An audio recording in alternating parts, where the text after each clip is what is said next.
Boom. We are alive, ladies and gentlemen. We have a fantastic podcast for you today. We have Do Kwon, the founder and CEO of the Terra Luna project. Do, how are you doing this evening? Pretty good. Thanks for having me. Yeah, it's a pleasure. We just dropped a bunch of content around Terra in our private group, and we decided it would be a great time to have you on as well. We're always learning and trying to discover the fun things that are going on in the crypto sector. So you guys have built a really cool product. It's already niched out towards millions of community members, as far as I can tell. So why don't you tell us a little bit about your background and how Luna started? Sure.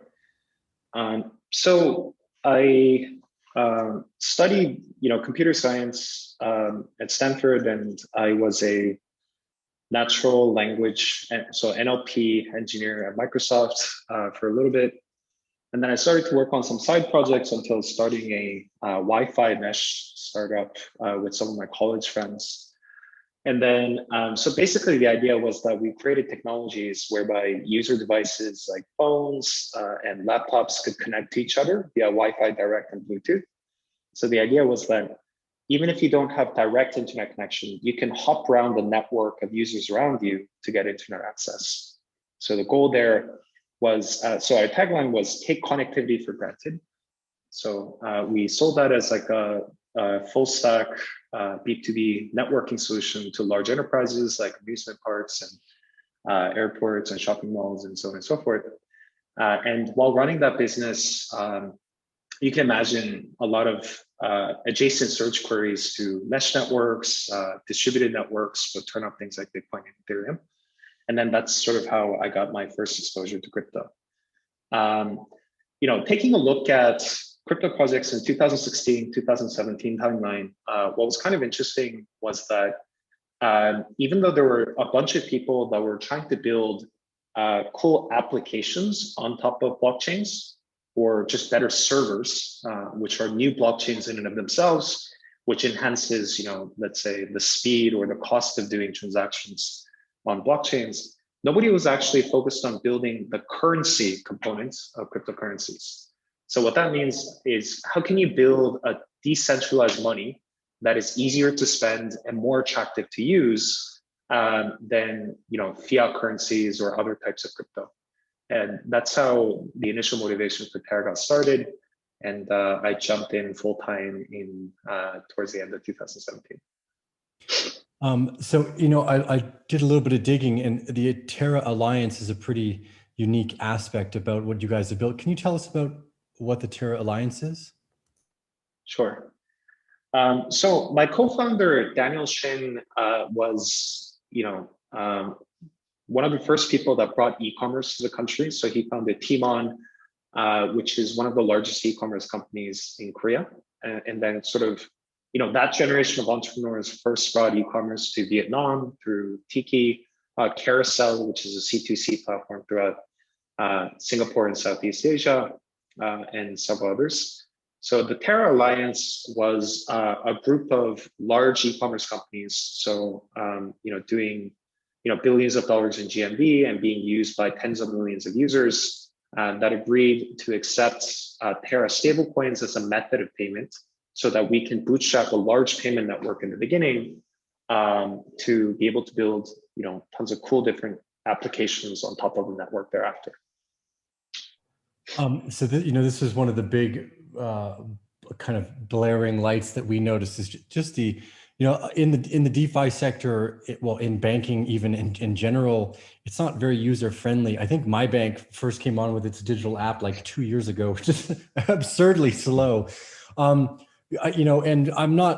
I like visiting Asia, but I'm not super savvy about the culture. How many users are currently using the Terra blockchain in these subsidiary programs through Terra Alliance? Sure.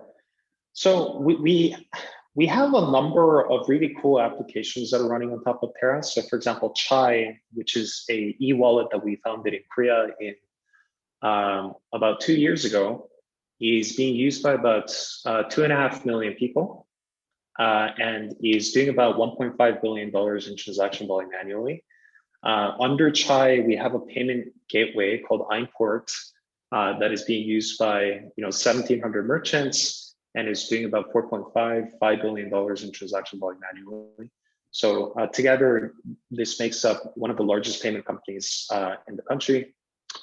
And then we have MimiPay in Mongolia. It's a little bit smaller operation given the smaller size of the country, but it's being used in department stores and other places in Ulaanbaatar, which is the capital city. We also have applications besides payments. So, for example, Mirror Protocol, which is a synthetic assets protocol that allows users to gain access to price exposure of any asset class in the world, 24/7 without any investor restrictions and so on and so forth. And then we have something like Anchor, which is a savings protocol that offers high and attractive interest rates on stablecoins. So through payments, investments, and savings, we sort of close the gamut of sort of the minimal viable set of things that users can do with their money.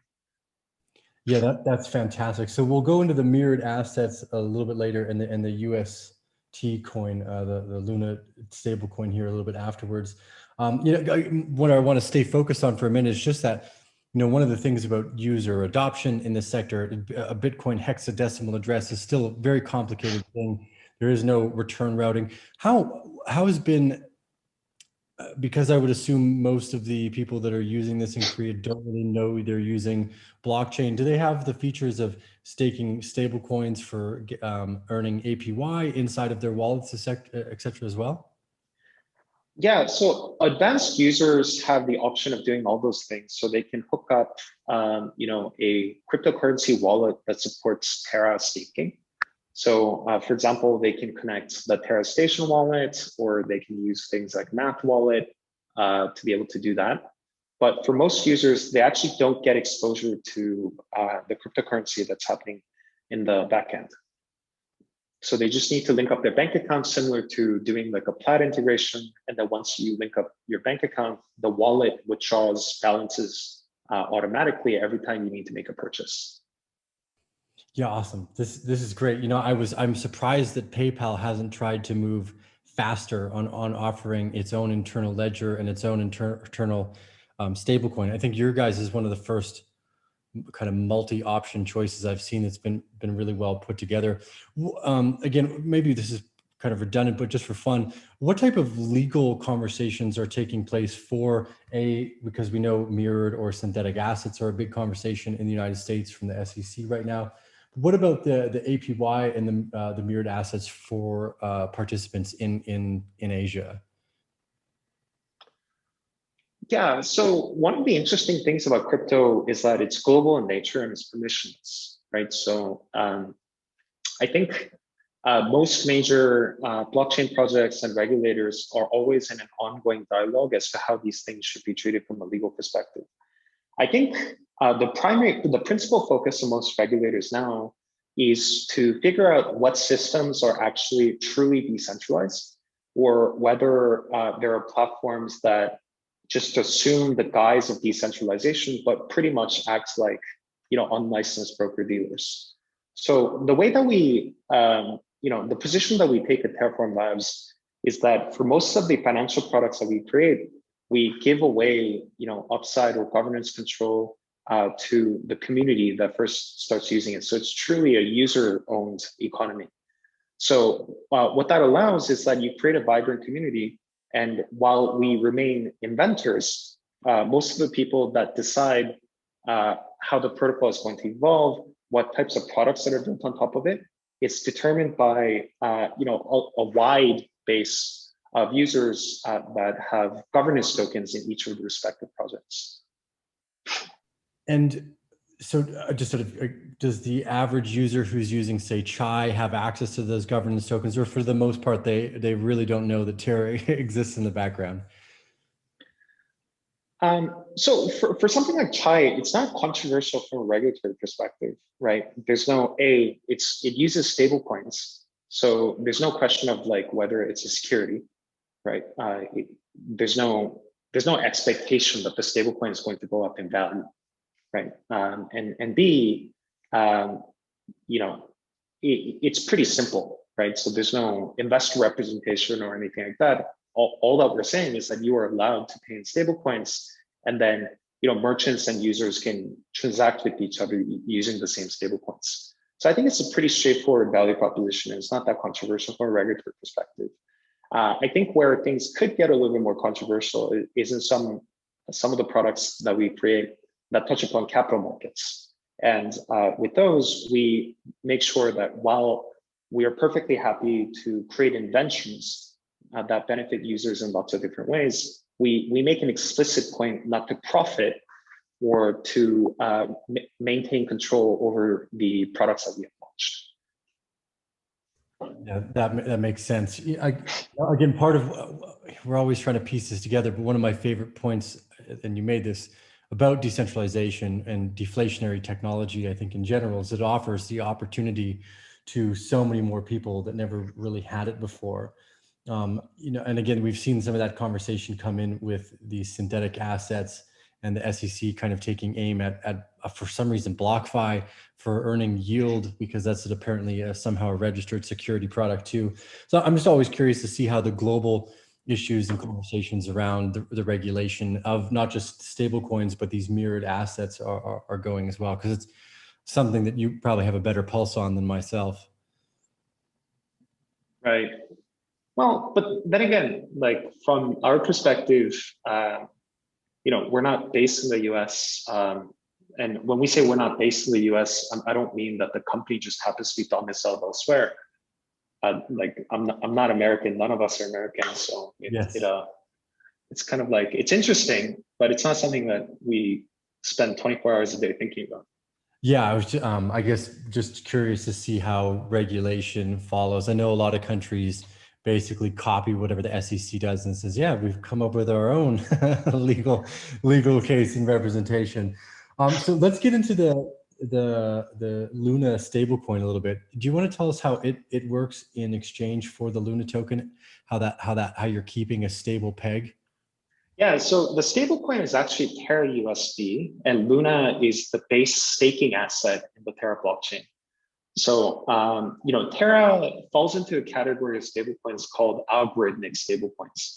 So the difference between better known household names like Tether or USDC is that while those two assets maintain stability of their stablecoins by keeping $1 in the bank account for every stablecoin that's issued. So if you think about it, it's kind of like a tokenized balance of bank accounts that happens to live on the blockchain. Algorithmic stablecoins have no underlying bank balance, and instead relies on a set of game theoretic incentives to make sure that the stablecoin maintains its peg. This has a few benefits, right? So number one, the major benefit is that the resultant stablecoin can remain decentralized, which means that the underlying bank deposit doesn't have issuer risk. So for example, like there's no question whether TFL is going to run away with the funds that sit in bank balances, for instance. There's no auditing or other types of overhead like that, because all the records of stablecoin transactions, they get purely on chain without there having to be auditing of third-party reserves. And third, there's significantly less regulatory risk. And the idea is that if you have a centralized issuer that belongs to a jurisdiction, and their bank account balances can be censored by whichever regulator feels like that they have a claim to the issuer. And in that case, all the users of that stablecoin have to be subject to the determination of the regulators that control that issuer. So to go into the specifics a little bit more, how Terra USD maintains its peg is that at any given time, you can redeem or mint 1 Terra USD in exchange for $1 worth of Luna.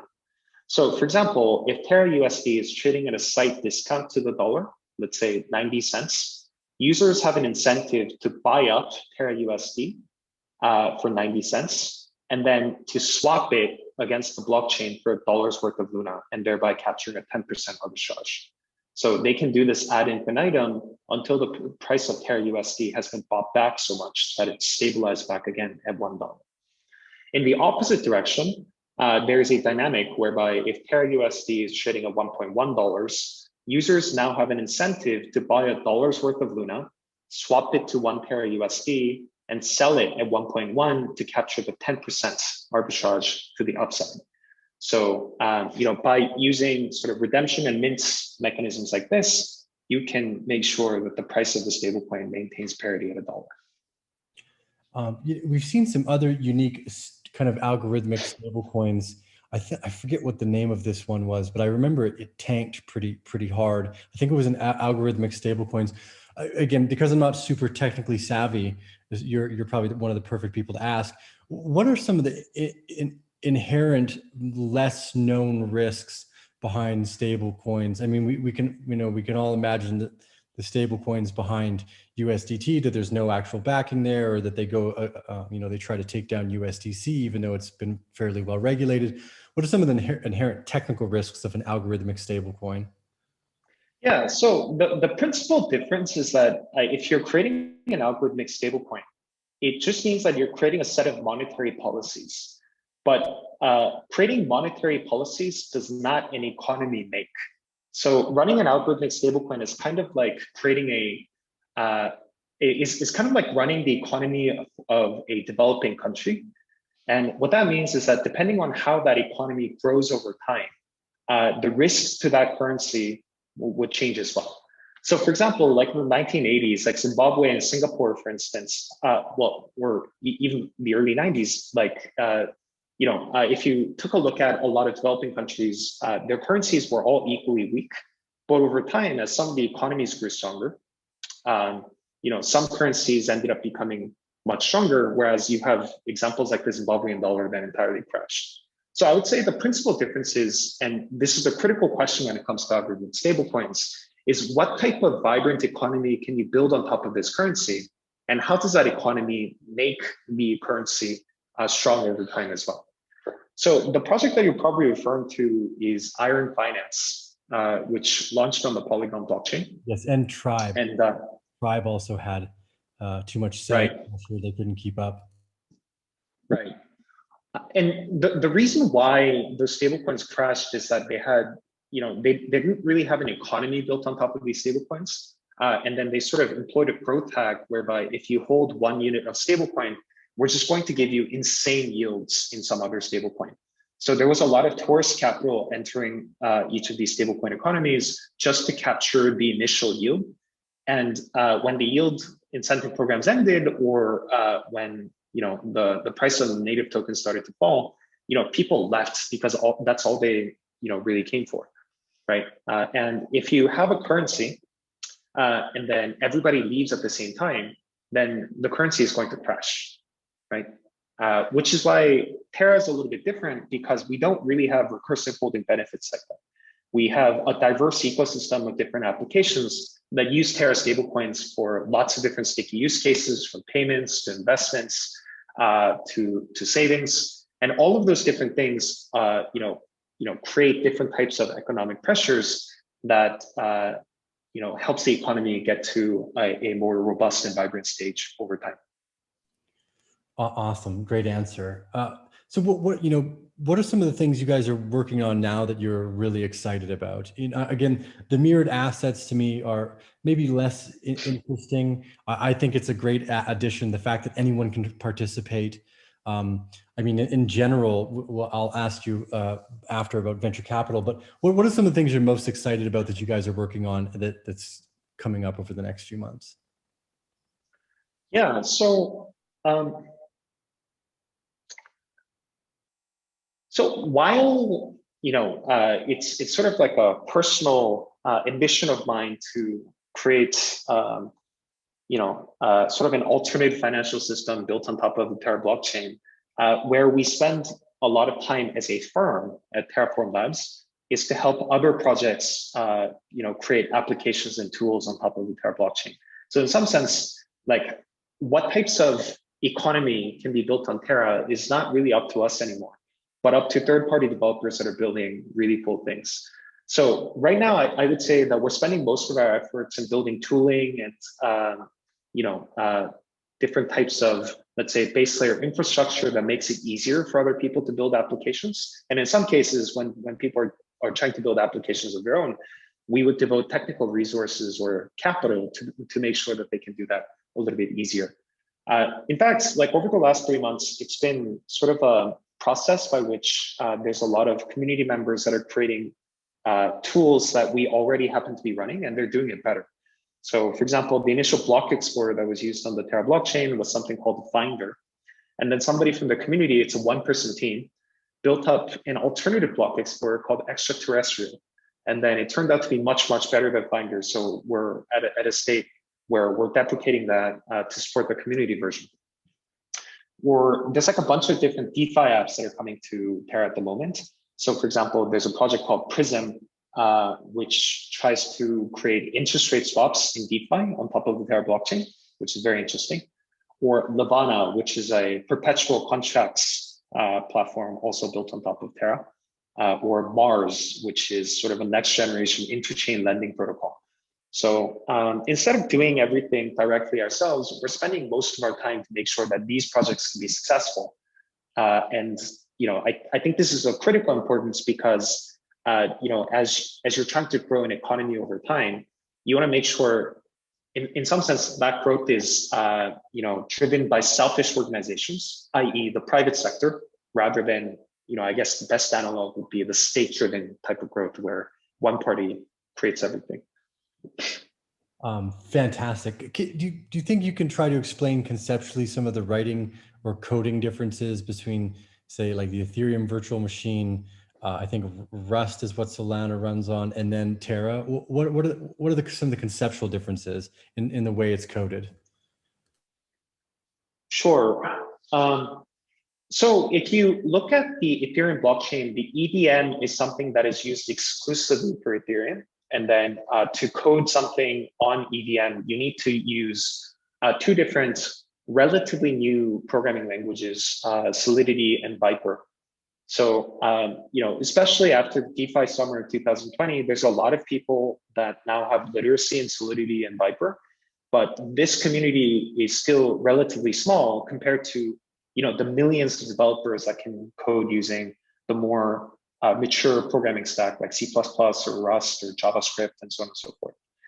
At Terra, we have an execution layer called Cosmosm, which is an analogous to EVM, except that this really compiles against the WebAssembly runtime, which is sort of like which is a type of runtime that's been tested in lots of our traditional web stack.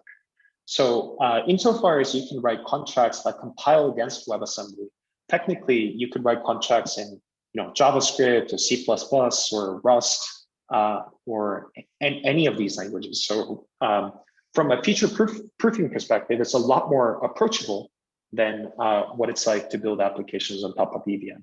There are some nice benefits also, like for example, lots of security vulnerabilities in Ethereum-based smart contracts, such as re-entrancy attacks and some others. Those are not possible in contracts that are built on top of Cosmosm against WebAssembly.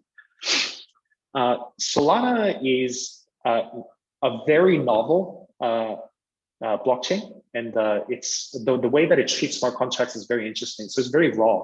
So instead of having something where it's kind of like a file system, if you think about it. So instead of writing contracts that resemble something that you would see the types of things that run modern websites, it's kind of like on the base layer Unix type of level. So everything that you do, you write to files, you bring them back up.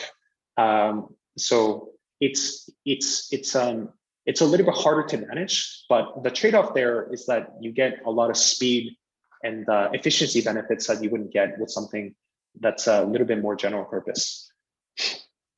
Well, yeah, that's great. I always have fun with those conceptual questions because as a non-coder, non-developer, I spent more time hanging out with plants than I ever did with computers. My interest in how I ended up in venture capital was totally by accident, which kind of brings us to our next question. One of my favorite things about this whole sector, Do, is the fact that the opportunity for individuals to participate at a very early stage for a lot of these projects is fantastic. I know I saw at least over a 10x growth on your guys' token chart in the last 12 months throughout the sector. Can you give us a little bit of information on your early seed rounds and the kind of tokenomics and distribution sentiments behind the early investors? Sure. So we did a seed round for Terra in early 2018. So that was around for 10 cents. And then we did a sort of a second round in 2019. That was for 23 cents. Actually, no, at the end of 2018, that was for 23 cents. And then in 2019, right before we launched, we did a 70-cent price round. And then, you know, that was targeting like a wide array of people in different places across the world. I think the sentiment was great when we first launched because the token price got to $3, $4 or so. And then it wasn't so great when the bear market hit, and then it fell all the way down to, I think the lowest was like maybe 15 cents or so. So around then, sentiment wasn't great. And then a lot of early investors that came in that had not as strong beliefs, sold out around that price range. And then when prices started to do better, I think the people that ended up holding became very happy again. Yeah, we have an internal investment thesis of basically don't sell. Just only be okay with what we're willing to lose at every step along the way. It's worked out marvelously for us so far. And again, one of the reasons why I asked that question is because for those of you who want to look, you can see the charts as Doe just said, you're up at like $2.30. Probably at the time, Bitcoin was around 13 grand. You dropped down to 10 cents. And you had a fantastic run all the way up to like $20 alongside the Bitcoin bull market. And what I'm super excited about is that opportunity again, where you have some of the early investors who were there at the, let's say, the venture capital seed play. They've gone through they're doing their due diligence, and then on the open market, in peak times of fear in the bear sentiment, you were massively undervalued, I think as well. And then it was up to any kind of interested individual to participate. And that to me is just still so exciting that the venture capital sector has opened up to provide these railways for the average participant. Like and any one of our group members could have been buying Terra back in 2019, and had they bought like $1,000 month over month, their return of investment would have been astronomical over the course of the last few years. And I'm always fascinated by that potential for the average individual to make an extraordinary amount of money without doing a whole lot. It's one of my favorite things, not for me, about this sector. I actually like chatting with people like you and learning. The money is a happy side effect and a symptom of getting it right. But ultimately, I like learning and researching. Because you guys are working with community-based and launched projects, is there a launch pad for the projects that are coming out on Terra Luna, or how are the new community projects kind of funded and pushed up through the ranks on your guys' side? Yeah, so we do have like an ecosystem development or developer relations arm that talks to community members and tries to support projects as they spring up. And in some cases, we would start projects along with the community. So for example, there would be a founder, and then like there might be a couple of engineers from Terra side that participate. Sometimes I would participate either as an investor or just as like a very casual co-founder type of role to make sure that projects can do well. But given that there's a lot of projects that are coming out in the pipeline, we unfortunately don't know about most of them. So in that case, they just launch it, and then we know about it when they come out, or in some cases we know about them when they start to pick up traction. So that's been pretty interesting to see. Yeah, community aspects are always interesting to see how community grows things without you really paying attention. Yeah. Another interesting component is that for talented team, there's just so much capital and resources available in crypto today. There's lots of talent sitting in the sidelines, like looking for that right opportunity to get into crypto. There's always tons of people that want to invest and capture part of the upside in all vibrant ecosystems, not just Terra. So in some sense, what's been kind of interesting is that for some founders, I've reached out on Twitter asking if we could chat, and then they were thinking, okay, yeah, we're a little bit too busy right now, but we'll catch you later.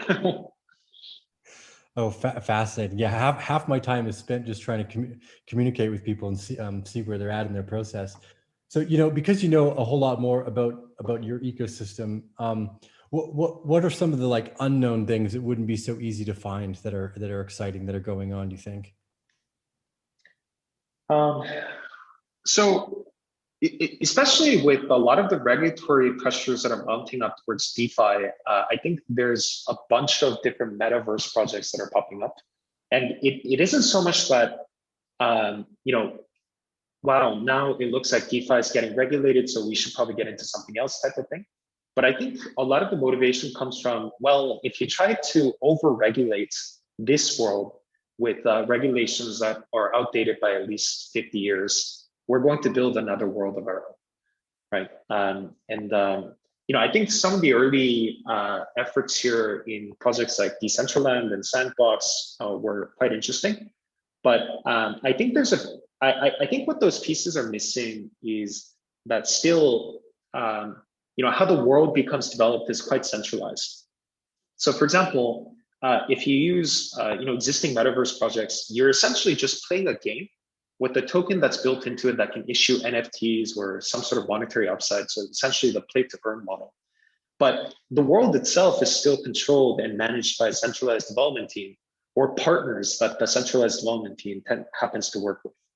But I think one of the most exciting opportunities is if you can create incentives to develop the real estate and IP similar to how you do that in the real world.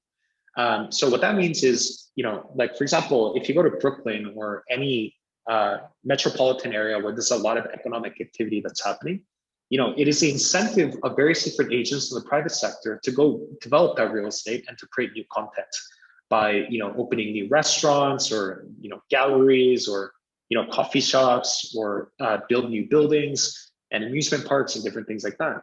But that just doesn't exist in metaverses today. Whereby there's no real incentive or even permissions to develop your own content and build your own real estate. So some of the projects that are coming out in the pipeline, it's interesting because there's going to be a lot of initial IP that exists in the metaverse from day one, but also it has like a very strong like Minecraft type of model, whereby if there are some locales that happen to have a lot of economic activity, and there's different ways in which that economic activity can manifest. In that case, it creates an incentive for people to go through the trouble of creating design resources, minting new NFTs, and different things like that, so that they can capitalize on that new centers of economic activity. Yeah, that's a fun thought process. Have you ever read the book Snow Crash? No. Okay, it's a classic. I suggest it to anyone who wants to read a great novel. But it was where the idea of the metaverse kind of first started. I think the first time we heard the term metaverse was in that book. It's like a crypto or a cypherpunk classic. Total side point. Because you guys are working so much on Terra. What are some of the other projects that inspire, what inspired Terra? Was it a mixture of watching what Ethereum was doing? Was it more Bitcoin focused? Like in the first early days of the blockchain, what inspired you to start building your own kind of naturalized ecosystem? Yeah, so the main motivation was this.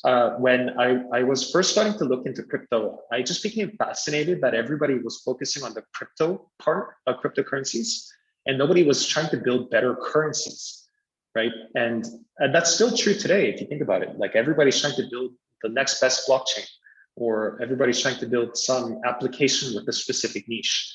But nobody's actually trying to build a new type of money and to rally a community around it. And I think that's where our value proposition really differs from others, because what we really want is, okay, yeah, the Terra blockchain is kind of cool, but really, what we're really focused on is trying to make sure that our stablecoins become widely used in lots of different contexts, right? I think it's going to be interesting. So if you look at Tether or USDC, these things become widely used, but there's no Tether community. There's no Circle community, right? It's just one company that happens to run everything. Whereas it's kind of different for us, because if Terra stablecoins become widely used, there's an insane amount of, shall we say, patriotism or loyalty that community members feel towards the usage of Terra stablecoins, because that upside becomes directly linked to the value accrual for the Luna asset, which most people in the Terra community happen to hold. Here's kind of a sidebar question. Do you think that there's a very noticeable difference between what a money and what a currency should be able to do or could do? Are they like dichotomically different from one another? No, I think there's similar things. It's just that, for existing crypto assets that are volatile or centralized stablecoins, what you can do is really, really limited, right? So with existing cryptocurrencies, they resemble more of let's say commodities. So whereas on the Ethereum blockchain, like you can use Ether as like a reserve asset, or you can use it to pay for fees. It's kind of challenging to think about a world whereby Ether itself is used to pay for day-to-day transactions, or let's say becomes a quote currency in sophisticated options or futures contracts, because that's just not the way that people's minds are psychologically wired. People tend to denominate their net worth in their purchasing power, which happens to be the US dollar or different types of fiat currency, or like even if it's not that, it has to be something that's stable, and most cryptocurrencies don't do that. I guess another fun way to ask that kind of a similar question angle there is there an inherent risk in something we're trying to create and make it stable in the first place? I mean, like the Turkish peg. Every time we've had a stable coin, those pegs have broken. Is it insane to think that we could keep something stable? Yeah, that's a really good question. And the way that I think about it is that the goal, at least not the first goal, is not a peg that never breaks. The goal is to create an economy that is vibrant. And the distinction here is that most economies in the world tend to follow the monetary policies of larger reserve currencies. So that could be the GDP, it could be the euro, it could be the US dollar. If you look at most of the Asian economies, like in the Chinese yuan, for instance, is explicitly pegged to the US dollar, or is fixed to some extent. Singapore dollar has a soft peg, HKD has an explicit peg, KRW the same, JPY the same. So, but the goal is that most of these currencies have experienced peg failures at one point or another. The reason why they've recovered is because the economies that are built on these different currencies are worth saving. Okay, so here's another. We'll keep down this rabbit hole for some. So to some degree, do you think it's a matter of fact that because most price seems to be almost a relative hallucination of the society, that the stability of the currency is also held by the agreement of that society's capability of being stable itself? I don't think I understand the question. No. Okay. Well, so I guess what I'm trying to say is that the stability of the currency is reliant upon the stability of the community to some degree itself, and that may actually function back in time as well. That we're looking at a lot of these pegs are breaking because there's something going wrong in the internal economy. So if the economy breaks, does the stability of these tokens just initially break, and then what keeps them having any sort of stability is just the general community and society that support these ideas of currency to begin with? Because they're fairly arbitrary, right? Like the US dollar, we can just print out of thin air. The Turkish lira is being printed by the central banks. It has very little to do with the average everyday Joe's internal robustness to create ability that's a community or a business that's providing value. So if the society's stability breaks, does the currency then just break almost naturally? Oh, absolutely. Yeah. You can't have an economy that breaks and a currency that maintains value against other foreign currencies. Okay, yeah, fascinating. So, Do, there's probably a bunch more we could go over, and I don't want to make these conversations too long, because I like to hopefully have you back on in the future when you've made some more developments and keep asking weird questions. Is there anything what are the easiest ways, I guess this is a good way to ask, what are the easiest ways for community members to join in the Terra community and participate in their first few steps? Like, what's the direct access that they should be taking? Yeah, so there's a community program called Learn Terra. The easiest way to fall down the rabbit hole is to look up Learn Terra on Twitter. There's like a bunch of YouTube videos and tutorials that can, help you guide in your initial journey. It's going to set you up to try out some of, Terra's initial applications. It's going to guide you through, Terra's, core principles.